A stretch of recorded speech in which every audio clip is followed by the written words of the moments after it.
have a checklist here, and I'm using check boxes to indicate courses completed and courses yet to be completed.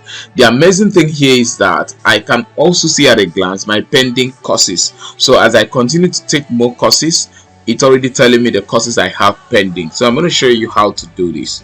First of all, I'll select the cells and then go to insert, click on checkbox. If I tick here, nothing is really happening. Don't worry.